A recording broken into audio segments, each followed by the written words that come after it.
All right, so welcome back to another Illustrator video. We're going to be looking at symbols. So symbols are something I used a lot when I used Adobe Animate, and it's pretty straightforward. All you have to do is you've got a shape here, you can press F8.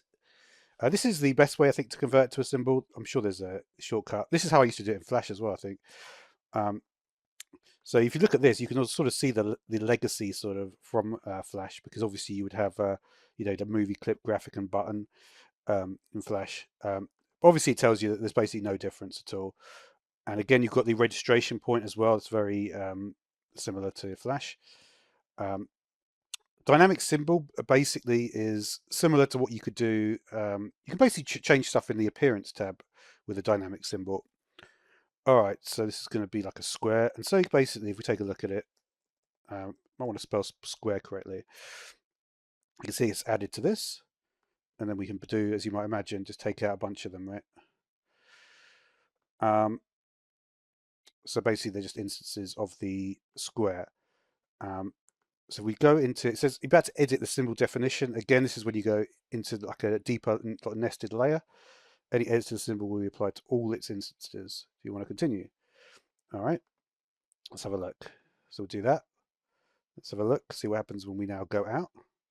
You can see it doesn't update on the fly, but as soon as you go out, it will actually update it. All right, let's let's do what we said before. Huh? Oh, wow.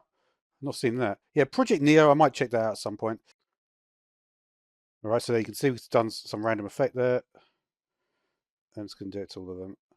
The important thing to realize is that if we, for instance, change the size of this one to really small, even when we're on the front page here, even though like I did go into here to get into it, none of these is actually these are all instances basically. None of them are actually I probably want to get rid of this at this point.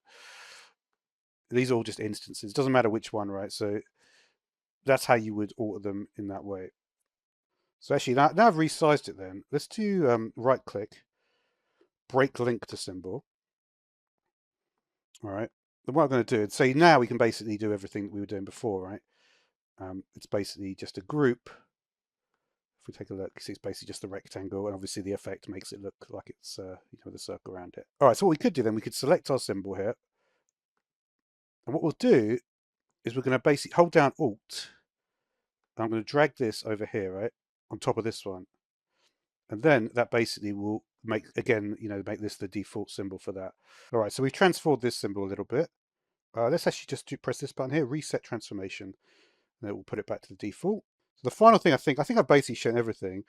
You can see we've got some simple options. We can also do this, enable guides for 9-slice scaling. And that basically gives you different options here. You can see we've got these, basically these guides.